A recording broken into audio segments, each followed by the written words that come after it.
The cardboard sign trembled in her hands, but it wasn't the November wind that made it shake. Sawyer Ellis had seen plenty of things during his late-night drives through downtown. Broken glass, empty bottles, people who'd given up hope. But he'd never seen a woman sitting on concrete with 3 children huddled against her like birds seeking shelter from a storm. The youngest couldn't have been more than 4, clutching a stuffed elephant with one missing ear that he pulled his truck to the curb and rolled down the window. The sign read, "Hungry. Anything helps. God bless." But it was her eyes that stopped him cold. Not desperate, not broken, defiant. Like she was daring the world to take one more thing from her. "Ma'am," he called softly. "You okay?" She looked up, and for a split second, something flickered across her face. Recognition? Fear? Her grip tightened on the children beside her. "We're fine," she said, voice steady despite the tremor in her hands. Sawyer had heard that tone before. It was the same one he'd used when social workers asked if he needed help raising his daughter alone. The same one that meant everything was falling apart. But pride was the only thing left holding the pieces together. The streetlight cast long shadows across her face, and that's when he saw them. Faint bruises along her jawline, carefully hidden beneath makeup that had worn thin. Before we begin this story, tell us where you're watching from tonight. And when it ends, don't forget to rate it from 0 to 10. Because some stories change everything that he turned off the engine. "Look, I know you said you're fine, but it's getting cold. There's a diner 2 blocks down. They've got good coffee and the kind of pancakes that stick to your ribs. My treat." The woman, she couldn't have been older than 30, studied his face with the wariness of someone who'd learned to read danger in every gesture. Her children pressed closer, sensing the tension. "We don't take charity," she whispered. "Good thing I'm not offering any." Sawyer stepped out of the truck, hands visible, movement slow. "I'm offering dinner between neighbors." "There's a difference." The oldest child, a boy maybe 8 years old, tugged on his mother's sleeve. "Mom, I'm really hungry." Something cracked in her expression. Not her resolve. That remained steel, but the wall she'd built around her heart. Just a hairline fracture. But enough. 5 minutes, she said finally. "We eat and we leave." As they walked toward the diner, the little girl with the elephant looked up at Sawyer with eyes too old for her face. "Mister," she whispered, "are you one of the good guys?" He glanced at their mother, who was listening to every word. "I'm trying to be, sweetheart. I'm trying to be." The Sunrise Diner smelled of bacon grease and industrial coffee.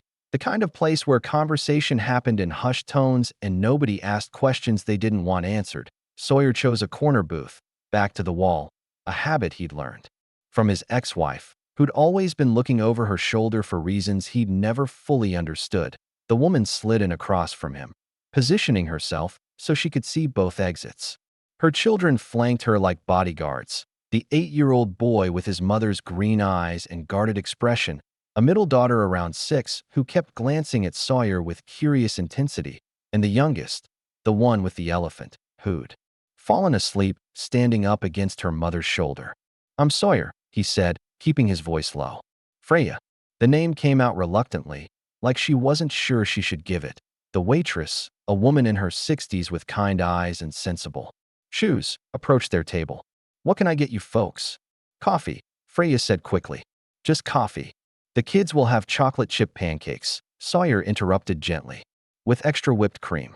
And she'll have the chicken and waffles. It's the best thing on the menu." Freya's jaw tightened. "I said just coffee. And I said my treat." Sawyer met her gaze steadily. "When's the last time they ate?" The question hung in the air like smoke. The middle daughter, who'd been tracing patterns on the table with her finger, looked up at her mother with an expression that said everything. "Yesterday," Freya whispered, and the admission seemed to cost her everything. The waitress, bless her, didn't miss a beat. "Pancakes coming right up, babies. Extra syrup too." When they were alone again, Sawyer leaned forward. "How long have you been on the street?" 3 days. Freya's hands wrapped around the coffee mug like it was an anchor.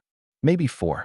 Time gets fuzzy when you're trying to keep 3 kids safe." And she trailed off, glancing at the sleeping child in her arms, and running from someone. It wasn't a question.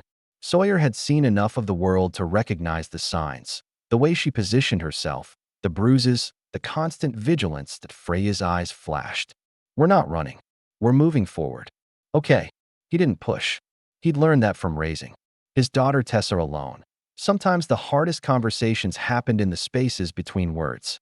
Where's forward taking you? Away. She looked down at her son, who was trying to stay awake but losing the battle. Somewhere safe. Somewhere he can't find us. The pancakes arrived, golden and steaming, and Sawyer watched as Freya woke her children gently. The transformation was immediate. They straightened up, eyes brightening at the sight of food. Go ahead, Freya whispered. But slow, okay? We don't want to get sick. Sawyer's chest tightened as he watched them eat with the careful desperation of people who'd learned not to take meals for granted. The oldest boy, despite his hunger, saved a piece of pancake on his fork and held it out to his mother. Here, Mom. You need to eat too. I'm okay, baby. You eat. Mom. The boy's voice carried a weight no 8-year-old should have to bear. Please. That's when Sawyer saw it. The moment when being strong for her children collided with being human. Freya took the bite, and a tear slipped down her cheek. Thank you, she whispered, but she wasn't looking at her son. She was looking at Sawyer, and in her eyes was something that looked dangerously like hope. The diner's fluorescent lights hummed overhead as Freya's children cleaned their plates with the thoroughness of people who understood scarcity. Sawyer found himself studying their faces, the way the youngest, whom Freya called Eden, had chocolate chip pancakes stuck to her cheek, how the middle daughter, Wren, kept glancing between her mother and Sawyer like she was solving a puzzle. But it was the oldest, Declan, who worried him most. The boy sat with his back straight, eyes constantly scanning the restaurant. 8 years old and already carrying himself like a soldier. Declan's a good name, Sawyer said, trying to coax a smile from the serious child. Strong name. The boy looked at him with his mother's green eyes. It means full of goodness. Mom picked it. She picked well. Freya shifted uncomfortably. We should go. You've done enough. Where will you go? The question stopped her. Sawyer could see her mental calculations, the weight of pride against the reality of sleeping on concrete with 3 children in November. There's a shelter on 5th Street, she said finally. They'll have space. Sawyer had driven past that shelter. He'd seen the line that formed every evening, seen the people who didn't make it inside. What if they don't? Freya's composure cracked. For just a moment. Then we'll figure something out. We always do. Wren looked up from her pancakes, syrup on her chin. Mom, can we trust him? The directness of the question caught them all off guard. Children, Sawyer had learned from raising Tessa, had a way of cutting through adult pretense with surgical precision. Freya touched her daughter's face gently. What do you think, baby? Wren studied Sawyer with the intensity of a scientist examining a specimen. His hands don't shake, she said finally. And he doesn't look at you the way the bad man did. The temperature at the table dropped 10 degrees. Sawyer kept his voice carefully neutral. The bad man. Freya's face went white. Wren, sweetie, we don't talk about. He had angry hands. Wren continued, oblivious to her mother's distress. And he made loud noises that scared Eden. But this man has quiet hands. Safe hands. Eden, still half asleep against her mother's shoulder, mumbled, Mama, is the bad man coming? No, baby. No, he's not coming. But Sawyer caught the tremor in Freya's voice, the way her eyes darted toward the window. Freya, he said softly, who are you running from? For a long moment, she said nothing. Then, my husband. Ex-husband. Almost ex-husband. The words came out in fragments, like she was pulling glass from a wound. The divorce papers were supposed to be final last week, but he found us at the motel. Said he'd rather see us dead than see us free. The coffee in Sawyer's cup had gone cold. Did you call the police? A bitter laugh escaped her lips. August Harmon doesn't worry about police. He is police. Detective, 12 years on the force. Awards on the wall, respect in the community. Who's going to believe the word of a homeless woman against Officer of the Year? Something dark and familiar stirred in Sawyer's chest. The same feeling he'd had when his ex-wife Jenna had come home with bruises she couldn't explain before. She'd disappeared one night and never came back. He hurt you, Sawyer said. Not a question. He hurt all of us. Freya's voice dropped to a whisper. But mostly he hurt them. And I couldn't let him do it anymore. Declan reached across the table and took his mother's hand. You saved us, Mom. Just like you always do. Sawyer's phone buzzed.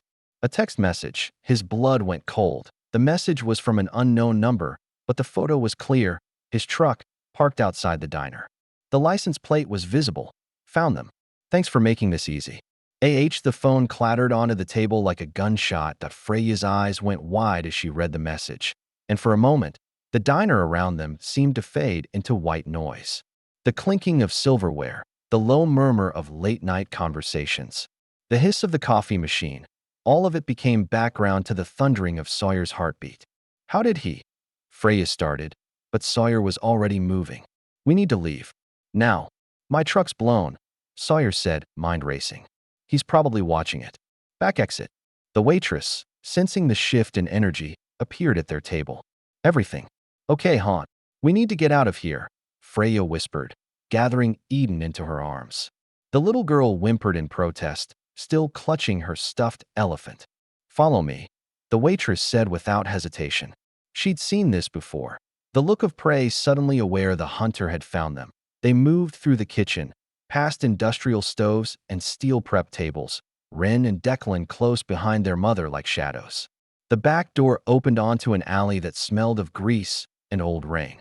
My car's the blue Honda, the waitress said, pressing keys into Sawyer's hand. Take it. I'll tell anyone who asks I haven't seen you. I can't, Sawyer started. You can and you will. That woman's got 3 babies to protect. She looked at Freya with the fierce recognition of one survivor to another. Go. They piled into the Honda, Freya in the passenger seat with Eden on her lap, Ren and Declan in the back. Sawyer turned the key, and the engine coughed to life.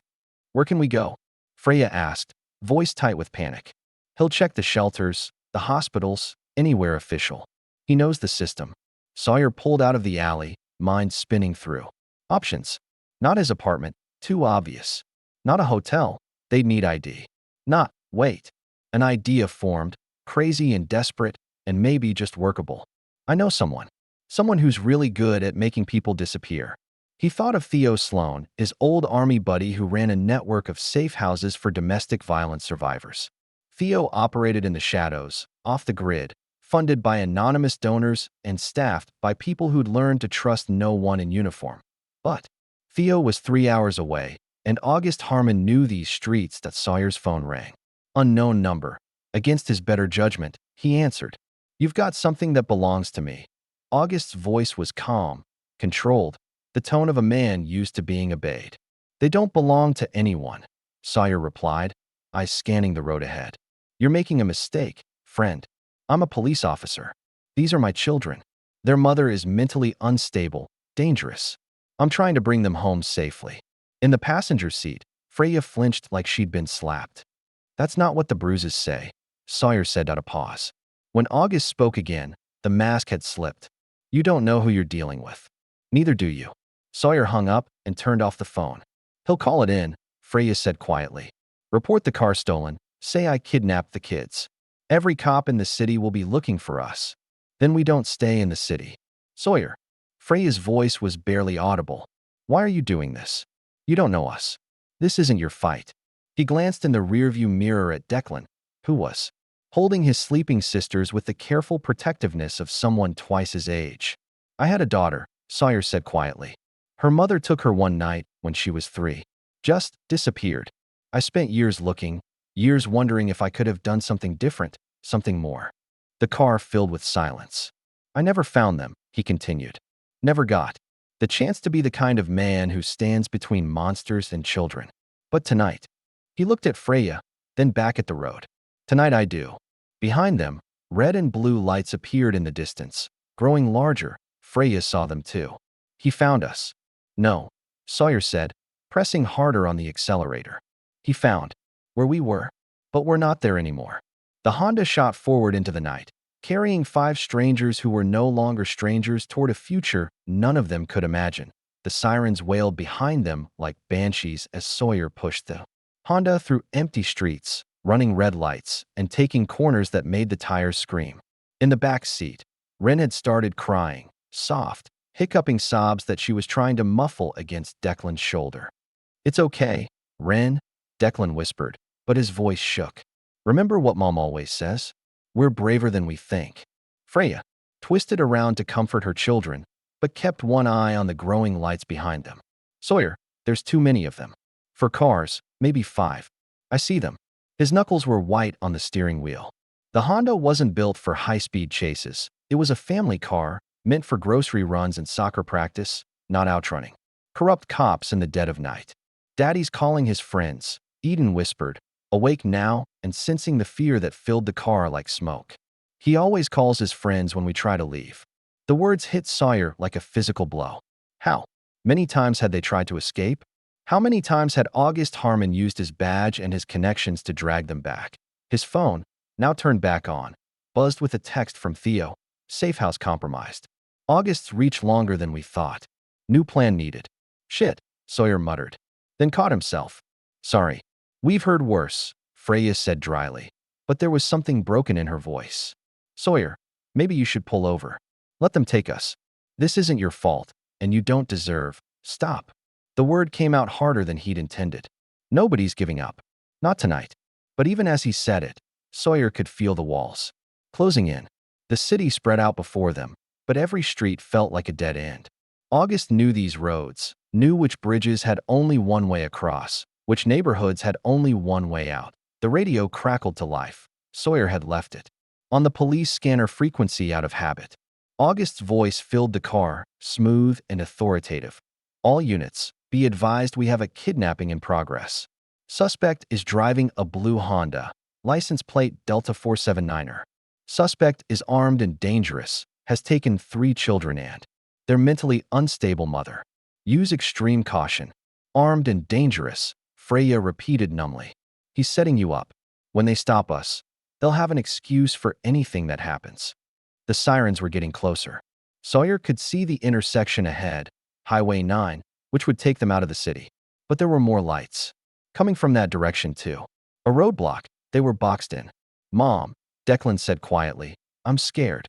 It was the first time the boy had admitted fear, and somehow that made everything worse. Freya reached back and took his hand.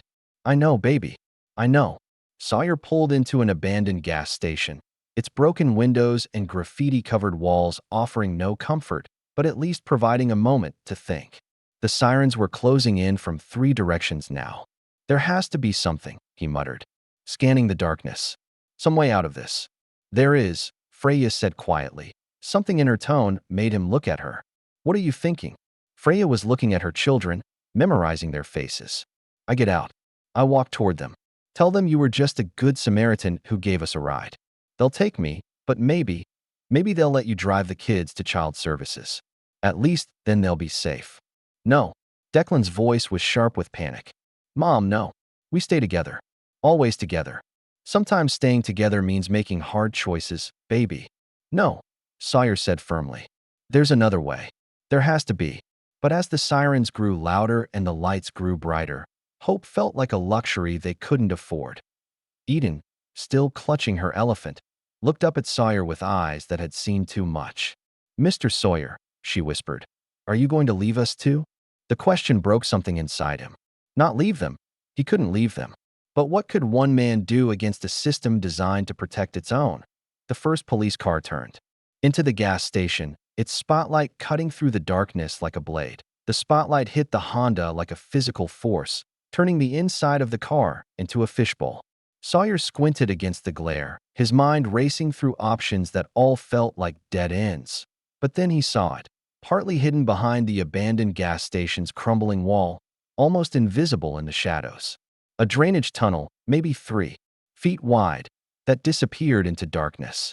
It was the kind of storm drain that ran beneath the city, connecting to the old transit system that had been abandoned decades ago. Kids, he said quietly, not taking his eyes off the police cars that were fanning out to surround them. Do any of you know how to play hide and seek? Ren looked up, confused but hopeful. I'm really good at hiding. I bet you are. Sawyer turned to Freya. That tunnel behind the building. It's our only shot. Freya followed his gaze, then shook her head. Sawyer, no. It's too dangerous. We don't know where it leads, if it's even stable. We know where staying here leads, he interrupted. And that's not acceptable. A voice boomed from a loudspeaker. Exit the vehicle with your hands visible. Sawyer looked at the children, Eden clutching her elephant, Ren trying to be brave, Declan already moving to protect his sisters. In that moment, he saw his own daughter Tessa in their faces, saw the little girl he'd failed to save. Not again. Listen to me, he said, voice low and urgent. When I get out and start talking, you run for that tunnel. All of you. Don't look back. Don't hesitate. Freya, you know these kids better than anyone. Can they do this? We can do anything, Declan said before his mother could answer. We're Winters. We don't give up. Freya's eyes filled with tears, but she nodded. The tunnel. Stay together, stay quiet. If it branches, always go toward the sound of water. That means it's still flowing, still safe. What about you? Wren asked Sawyer. I'll be right behind you, he lied smoothly. But I need to talk to these policemen first, okay? Explain that this is all a big misunderstanding. He could see August Harmon now, stepping out of the lead car. Even from a distance, Sawyer could read the man's body language, controlled fury, barely held in check. This was a man who wasn't used to being defied. Freya, Sawyer said quietly. Is there anyone on the outside? Anyone who'd help if they knew the truth? My sister, Freya whispered. Adeline. She lives in Portland. But I haven't talked to her in 2 years. August made me cut contact with everyone. What's her last name? Vaughn. Adeline Vaughn. She's a nurse at Portland General. But Sawyer, if something happens to me, find her. Tell her everything. He reached into his wallet and pulled out a business card, pressing it into Freya's hand. That's Theo Sloan. He runs safe houses. Tell him Sawyer Ellis sent you. Tell him what happened tonight. He'll get you to your sister. Exit the vehicle now. This is your final warning. Sawyer looked at each of them one last time. You're not victims, he said. You're survivors. And survivors do whatever it takes to keep their families safe. He opened the door and stepped into the spotlight. Easy now, he called, hands raised. No need for anyone to get excited. Just a misunderstanding here. August Harmon stepped forward, and Sawyer got his first clear look at the man who'd terrorized a family. Tall, athletic build, the kind of confident bearing that came from years of being believed without question. But his eyes were cold in a way that had nothing to do with the November air. Where are they, friend? Where's who? Sawyer kept his voice casual, conversational. If you're looking for someone, maybe I can help. Behind him, he heard the soft sound of car doors opening, the quiet shuffle of small feet moving through shadows. My family, August said, stepping closer. My wife and children. They're confused, scared. I just want to bring them home. Haven't seen any family, Sawyer replied. Just been driving around, couldn't sleep. You know how it is. August smiled, but it was the smile of a predator who'd cornered his prey. Funny thing about being a cop, you develop an eye for liars. He gestured to his officers, and they began moving toward the Honda that Sawyer's heart hammered as he waited for shouts of discovery, for the sound of children being dragged back into the light. Instead, there was only confused murmuring as officers found an empty car. August's composure cracked for the first time. Where the hell are they? Like I said, Sawyer replied, allowing himself the smallest smile. Haven't seen any family. But if I do, I'll be sure to let them know you're looking for them. The confusion among the officers gave Sawyer the seconds he needed. While August barked orders and his men searched the Honda with growing bewilderment, Sawyer backed toward the shadows of the gas station.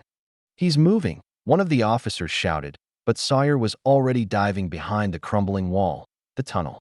Entrance was exactly where he'd seen it. A dark mouth that exhaled the musty smell of old water and forgotten places. He could hear voices in the distance, small and frightened, but moving away. They'd made it. Sawyer dropped to his hands and knees and crawled into darkness. The tunnel was cramped, forcing him to duck-walk through ankle-deep water that soaked through his jeans. Behind him, he could hear August's voice growing more agitated, more desperate. Flashlight beams swept the area, but they hadn't found the tunnel entrance yet. The passage curved left, then right, following the city's underground geography. Sawyer used his phone's flashlight sparingly, just enough to avoid walking into walls or stepping into deeper water. The sound of his breathing echoed off the concrete walls. After what felt like hours, but was probably only minutes, he saw a faint light ahead. Not artificial, natural. Street lights filtering down through storm grates. He emerged into a wider chamber where 4 tunnels converged. And there they were. Freya sitting on a dry ledge with Eden in her lap, Wren curled beside them, and Declan standing guard like a tiny sentinel. Sawyer, Wren whispered, launching herself toward him. He caught her in a hug, surprised by how much her relief meant to him. Hey, kiddo, told you I'd catch up. Did the bad man follow you? Eden asked, voice small. No, sweetheart. The bad man doesn't know where we are.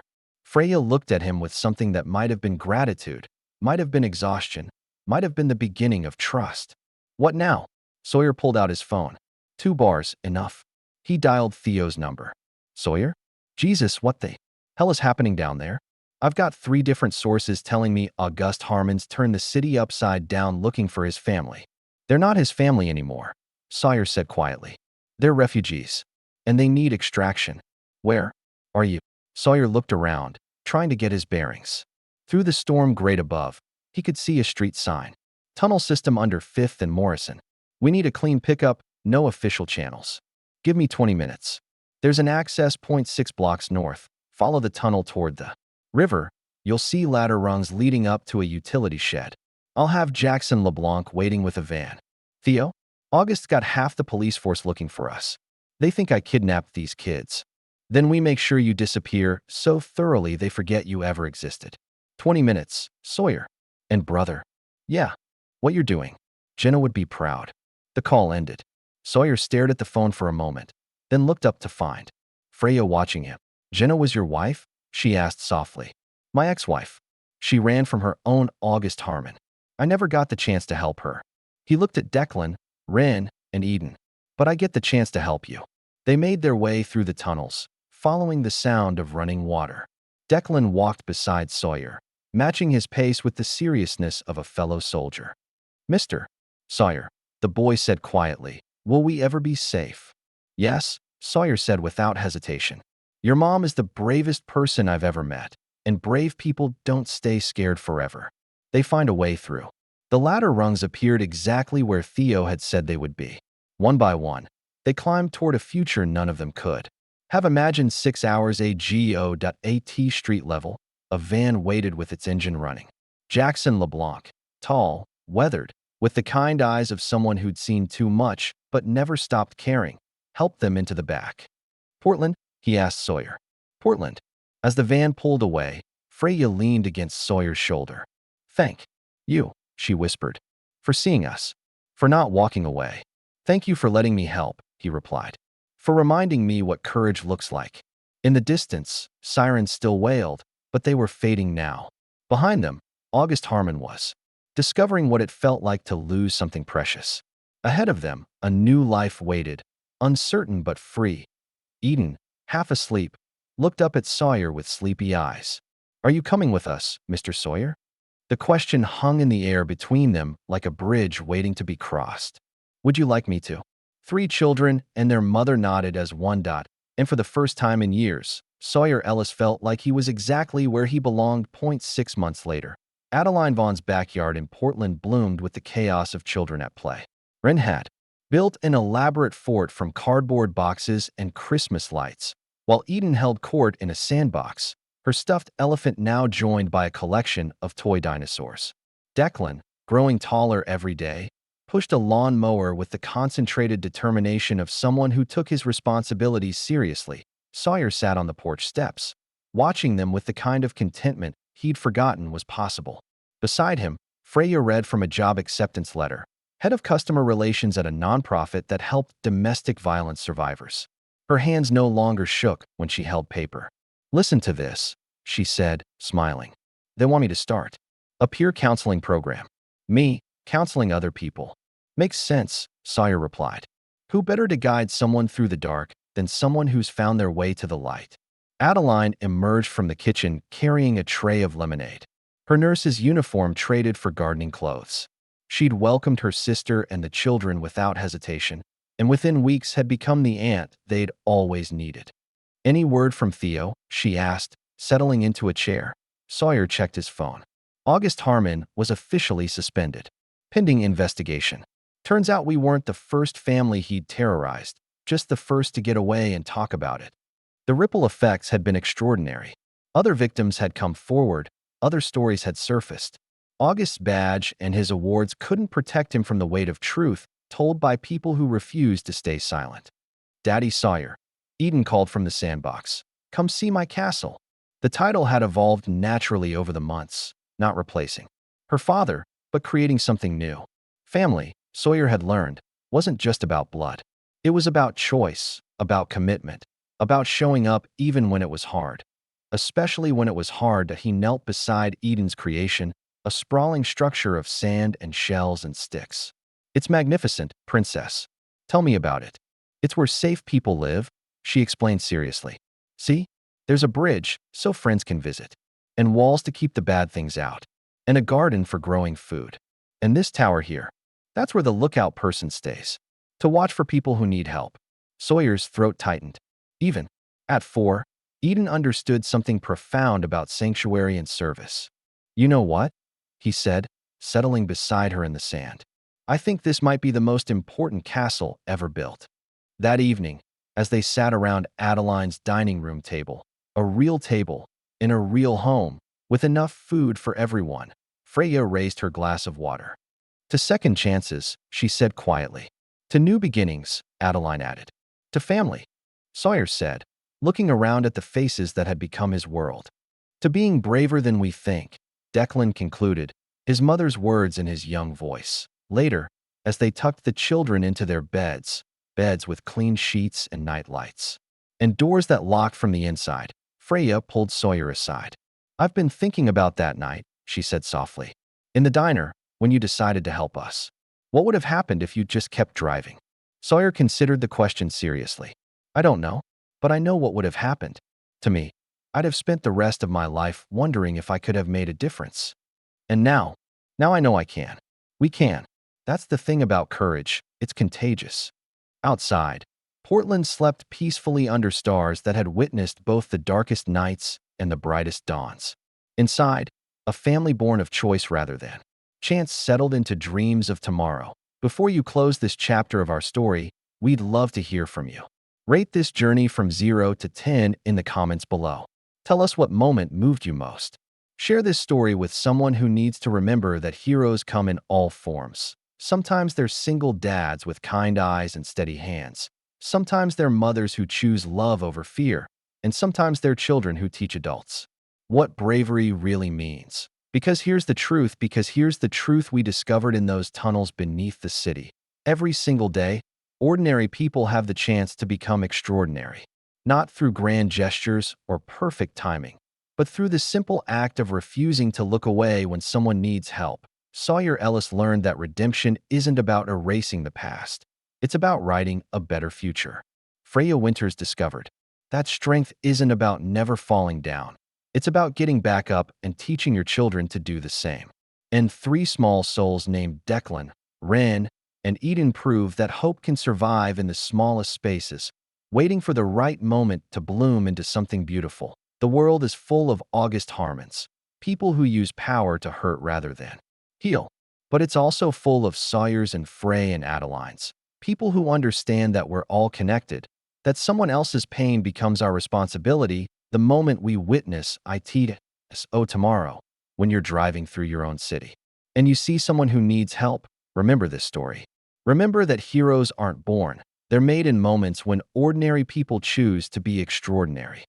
Thank you for taking this journey with us. Like this video if it touched your heart, subscribe for more stories that matter, and share it with someone who needs to be reminded that kindness changes everything. Until next time, keep your eyes open and your heart ready. You never know when you'll get the chance to rewrite someone's story, including your own. Sometimes the most important thing you can do is simply refuse to drive away.